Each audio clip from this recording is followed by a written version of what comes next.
सादिदं भगवान साक्षात प्रधान पुरुषेश्वर। तो भगवान किसे कहते हैं? श्री कृष्ण को ही भगवान कहते हैं, राम को ही भगवान कहते हैं। जब सगुण साकार हो गया, वो निर्गुण निर्विशेष निराकार परम तत्व वो आ गया जब लीला करने भक्तों के मध्य में, तो अब पूरा हो गया। नाम रूप लीला गुण धाम संत भक्त परिकर, ये लीला परिकर, ये 6 हो जिसके 6 के 6, अब लीला भी शुरू हो गई, तो वो तो राम और कृष्ण ही करते हैं। इसीलिए नरसिंह इत्यादि ने जो लीलाएं की, आकर हिरण्यकशिपु को चीर डाला, जैसे चटाई बनाने वाला सेंठा सरकंडे को या बांस को चीर डालता, ऐसे ही फाड़ डाला भगवान ने उसको। तो ये सब लीलाएं जो हुई हैं, क्रोध की जो भी, ये सब श्री कृष्ण ही हैं, ये विष्णु नहीं थे। ये नारायण अवतार नहीं लेते, लक्ष्मीपति अवतार नहीं लेते, ये होश में रहना अगली बार, ये श्री कृष्ण ही थे। बलदाऊ बलराम भी श्री कृष्ण ही हैं, राम भी श्री कृष्ण ही हैं। आगे तो भगवान किसे कहते हैं? श्री कृष्ण को। भगवान शब्द राम के लिए कृष्ण के लिए ही उपयुक्त है और उन्हीं के लिए लिया जाना चाहिए। तो वो भगवान कैसे हैं? भक्तों के मध्य में आकर लीला करते हैं, भक्तों का मनोरंजन करते हैं। भगत हेतु भगवान प्रभु राम धर्यु तन भूप। भूप राजा का, राजकुमार का, राजा के लड़के का शरीर धारण किया, किस लिए? भगत हेतु भगवान प्रभु, उन भगवान ने, उन प्रभु ने भक्तों के लिए शरीर धारण किया। विप्रधेनु सुर संत हित लीन मनुज अवतार निज इच्छा निर्मित तनु माया गुण गोपार। माया गुण 17 स्तंभ, त्रिगुणातीत, त्रिगुणों से अतीत, और गो इंद्रियों से भी परे, पार इनसे परे, ऐसा अवतार धारण किया भगवान ने। क्योंकि भगवान का जो शरीर होता है वो प्राकृत नहीं होता। लोग, हमारे संसार के लोग जो भोले सज्जन हैं, वो ये सोचते हैं भगवान का शरीर भी हमारी तरह होता है। हाँ ठीक है, उसमें लाइट होती होगी, प्रकाश होता होगा। जिनको नहीं पता, जिन्होंने कभी कबहू के संत सभा नहीं सेई, कभी सत्संग नहीं किया, कभी विद्वज्जनों की सभा मंडली में नहीं बैठे, कभी शास्त्र इत्यादि को नहीं समझा पढ़ा जाना, तो उनको ऐसा लगता है कि भगवान का शरीर भी हमारी तरह ही 5 भौतिक, पृथ्वी जल तेज वायु आकाश इत्यादि तत्वों का बना हुआ, चतुर्विंशति तत्व 24 तत्वों का बना हुआ शरीर होता है। 5 तत्व तो प्रधान है, 24 तत्व, पंच तत्व, पंच तन मात्राएं, बताया ना, मन बुद्धि चित्त अहंकार, अधिष्ठात्र देवता, ये सारी चीजें मिलाकर 24 तत्व होते हैं। 5 कर्मेंद्रियां, पांच ज्ञानेंद्रियां, ये 24 तत्व, चतुर्विंशति तत्व, इतने का ही बना हुआ शरीर है संघात। तो भगवान का भी ऐसा ना ना ना ना ना, अस्यापि देव वपुषो मदनुग्रहस्य स्वेच्छामयम्। स्वेच्छामयम्, ये आपकी इच्छा से खुद बनाया हुआ है, आपने निर्मित किया अपनी इच्छा से। अभी क्या कहा था? विप्र धेनु सुर संत हित, ब्राह्मण गौ देवताओं और संतों के हित के लिए लीन मनुज अवतार, मनुष्य शरीर धारण किया, अवतार लिया आपने। अवतार सृष्टि हेतु से ही मूर्ति, अवतार प्रपंचीय अवतार है, जो ऊपर बैठा हो, बहुत ऊंची कोई सत्ता हो, वो उतरे हमारे बीच नर समाज में, जो उतरे उसे अवतार कहते हैं। भूमि पर ही कहां अवतार होता है? अवतार अर्थात उतरना। लीन मनुज अवतार, और निज इच्छा निर्मित तनु, भी कहा ना, अपनी इच्छा से निर्मित है। वही ब्रह्म, रामायण, वही बात ब्रह्मा जी भी कह रहे हैं, स्वेच्छामय न तो भूतमयस्य कोपि।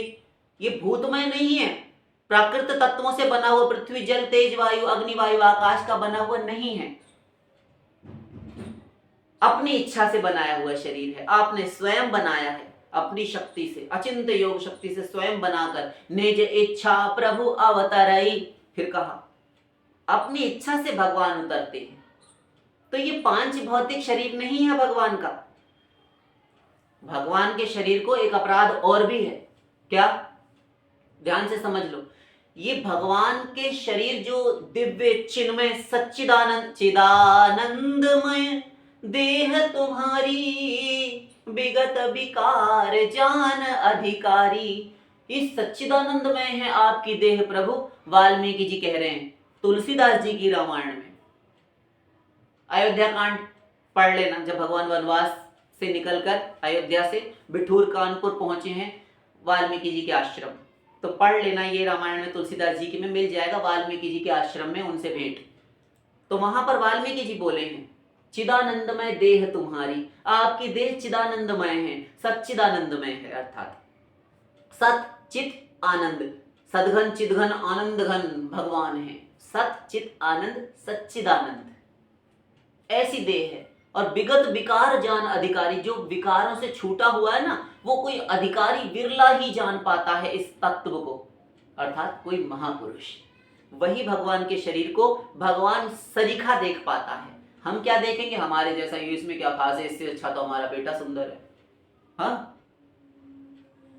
अनंत बार भगवान को देखा और ढह गए हम, प्रश्न लेकर पहुंच गए। तो ये जो भगवान के शरीर को पांच भौतिक माने रहते हैं ना, कि हमारे जैसा ही होता होगा, ये गलती कभी नहीं करना। शास्त्र ने यहां तक निषेध किया है, इतना बड़ा अपराध बताया है इसको, भगवान के शरीर को पांच भौतिक मानना।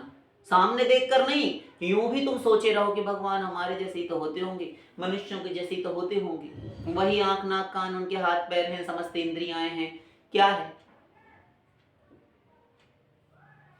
यो वेत्ति भौतिकम देहम, भौतिकम देहम, यो वेत्ति भौतिकम देहम कृष्णस्य परमात्मनः स सर्वस्मात् बहिष्कार्य श्रौतस्मार्त विधानतः मुखम तस्यावलोक्यापि सचैलम स्नानमाचरेत्।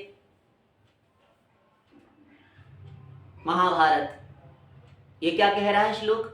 कहता है यो वेत्ति भौतिकम देहम कृष्णस्य परमात्मा, ने जो परमात्मा साक्षात भगवान श्री कृष्ण के तत्व, श्री कृष्ण के देह को, श्री कृष्ण के शरीर को पांच भौतिक मानता है। पृथ्वी जल अग्नि वायु आकाश से सृष्ट रचा हुआ मानता है, बनाया हुआ मानता है, कि इन पंच तत्वों से बना हुआ शरीर है। सर्वस्मात् बहिष्कार्य, उसको समस्त कार्यों से, श्रौत स्मार्त, श्रुति अर्थात वेद और पुराण, श्रुतियों स्मृतियों सभी में कहे गए धर्म अनुष्ठान, जितने पूजा पाठ जब तक कोई भी धार्मिक गतिविधि न करने दी जाए, उनसे सबसे उसको बहिष्कृत कर दिया जाए, उसको निष्कासित कर देना चाहिए। इतना बड़ा पापात्मा है। तुम कहां भीतर जा रहे हो? अजी मंदिर जा रहे, बाहर निकलो। क्यों? हमने ऐसा क्या किया है? हम तो मंदिर रोज आते। तुमने श्री कृष्ण के शरीर को पांच भौतिक माना, ये तुम्हारा अपराध। तो ये इतनी बड़ी गलती, तुमको क्या पता? शास्त्र ने कहा है, इतना भयंकर अपराध है ये, भगवान के शरीर को पांच भौतिक मानना। निकलो। वो माला लेकर बैठे, ठीक है मंदिर नहीं गए, माला, ये क्या कर रहे हो? माला दो। अजी ये जबरदस्ती है, मंदिर में भी नहीं घुसने दिया, निषेध कर दिया, माला भी नहीं पकड़ने देते, तो हम करें क्या? तुम मर जाओ, ये उपाय है, संखिया चाट के सो जाओ। क्यों? क्योंकि श्री कृष्ण के शरीर को तुमने पांच भौतिक माना। हम पूजन करेंगे घर ही में, लो हम मूर्ति और फोटो रखकर करेंगे, माला चढ़ाएंगे, छीन लो सारी सामग्री। ये समझाने के लिए कह रहे हैं, ऐसा करना मत, जो करे सो सही है।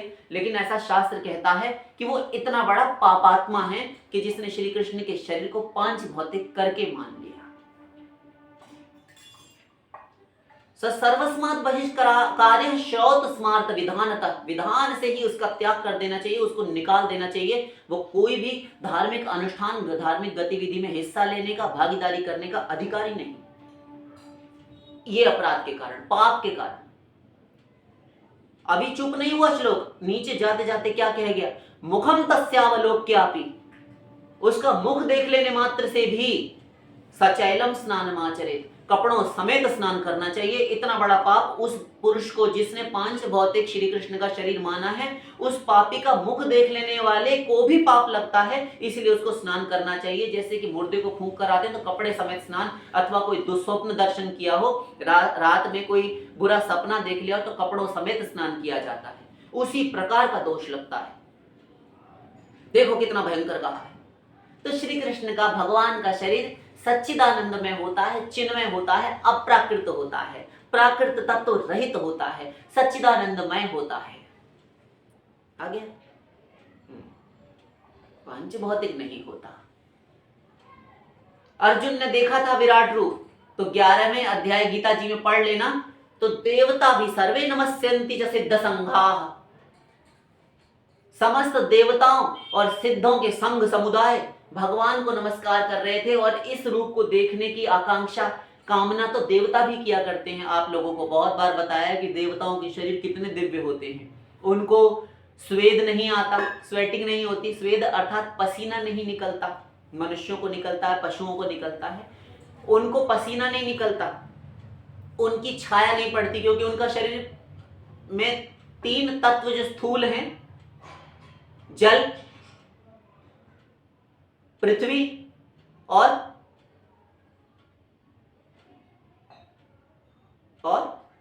पृथ्वी, जल, तेज, वायु और आकाश।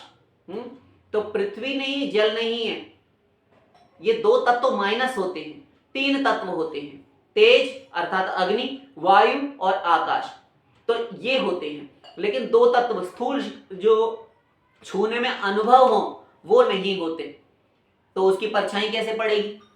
स्थूल हो तब तो छाया पड़े, तो उनकी छाया नहीं होती देवताओं की। ये 2, पसीना नहीं आता, छाया नहीं होती, उनकी पलकें नहीं भंजती, ये जो पलकें आप गिराते हो, फ्लर्ट करते हो, ये नहीं गिरती। तीसरा, उनका चरण पृथ्वी से 2 से 4 फुट ऊपर, 2 से 4 फीट ऊपर रहता है।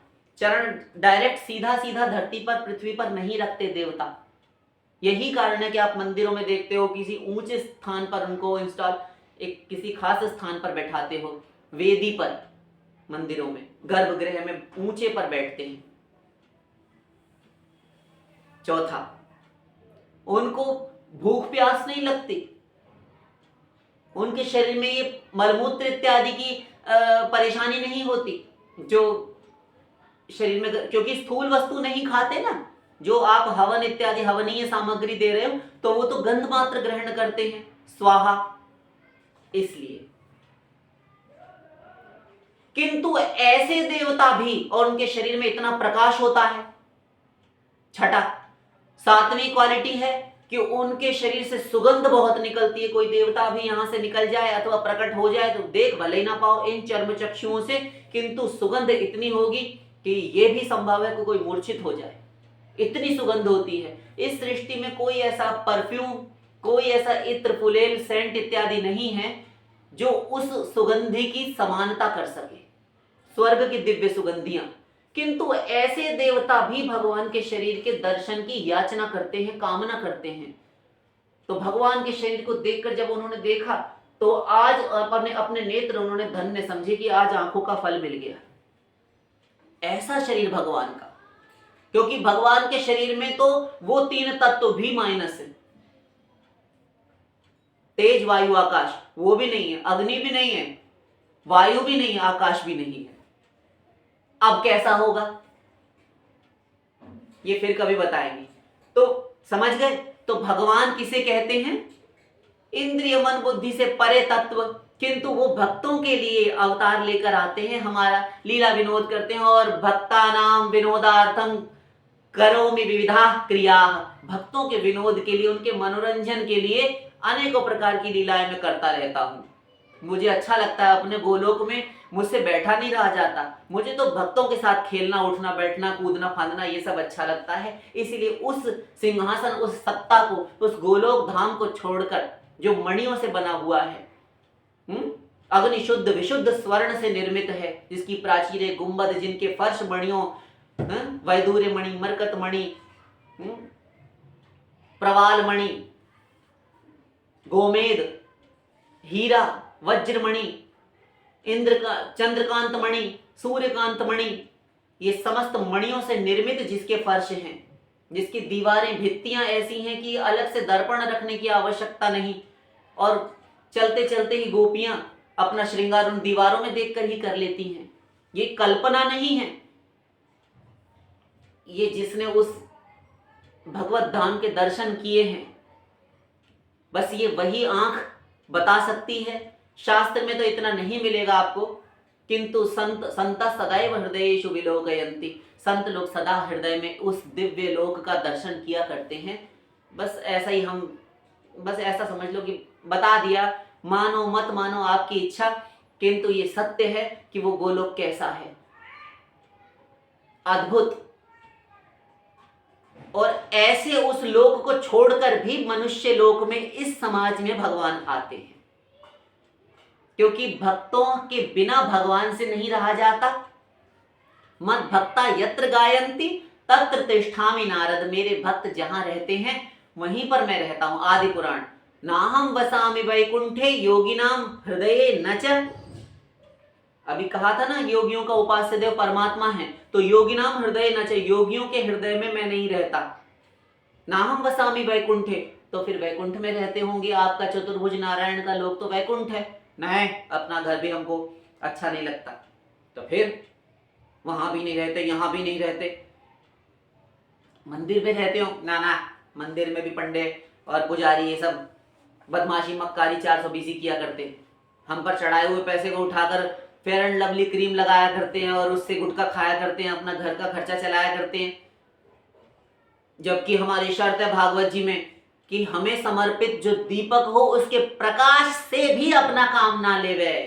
उद्धव जी से कहते हैं भगवान क्रिया योग सार में, पढ़ लेना। ये तो याद नहीं रहती पंडितों को। शंकर जी पे चढ़े हुए पैसे किसी ने 1 2 4 रुपया चढ़ाया है, जितना भी चढ़ाया उठा के धर लिया जेब में। वहां चढ़ाया देवी जी के, वो भी रख लिए, गणेश जी के चढ़े वो भी रख लिए, हनुमान जी के चढ़े मंगल शनिवार को वो भी उठा के धर लिए। इससे क्या करेंगे पंडित जी?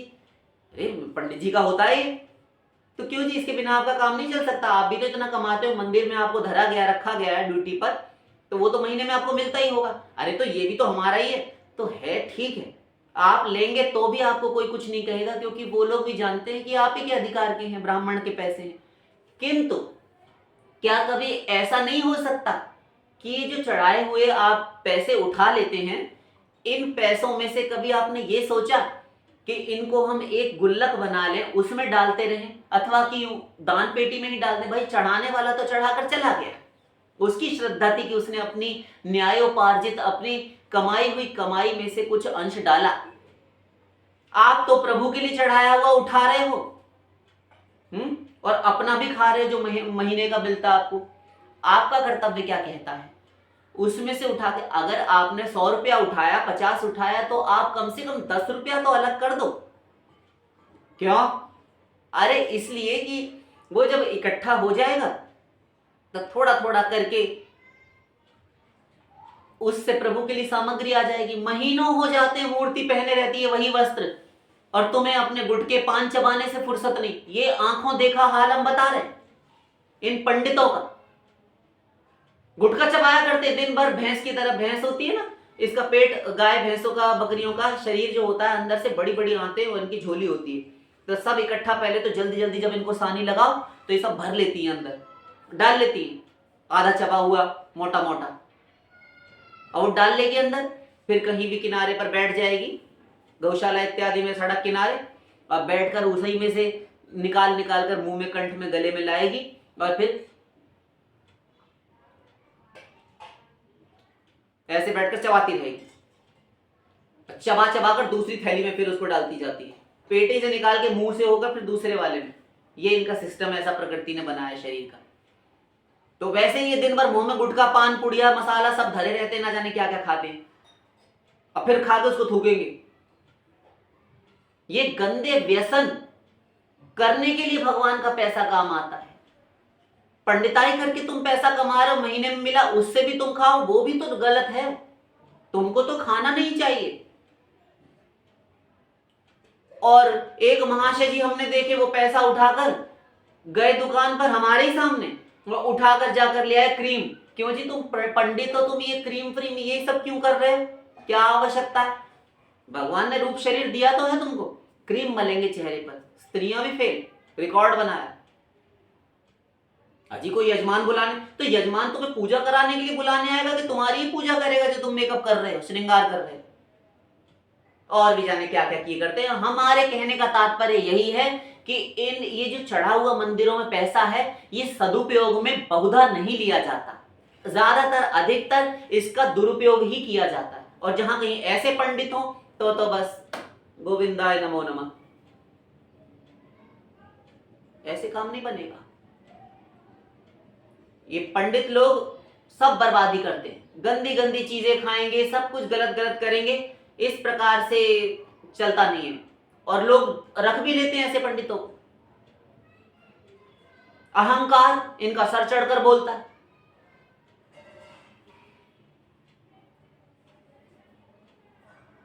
ब्राह्मण किसे कहते हैं?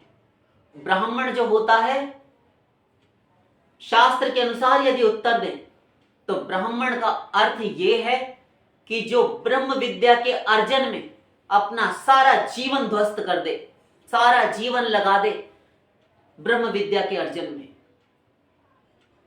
उस परमात्मा प्रभु की प्राप्ति के लिए अपना सारा जीवन उत्सर्ग कर दे, न्यौछावर कर दे, कुर्बान कर दे,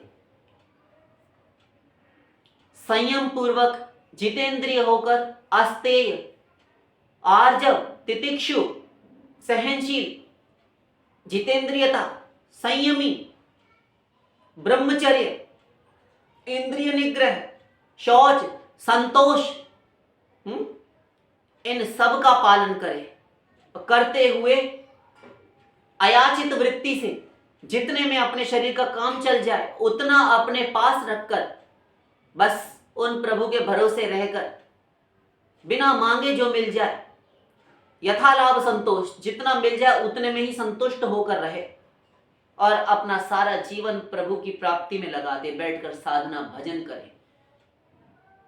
पहले तो जन्म जन्मांतरों करोड़ों जन्मों के पुण्य से मनुष्य शरीर मिले और मनुष्य शरीर में भी सर्वोच्च ब्राह्मण जो तीनों वर्णों का गुरु है ब्राह्मण,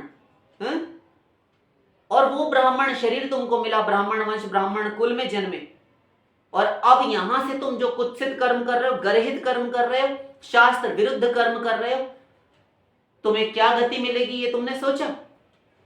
यदि नहीं तो क्यों नहीं सोचा?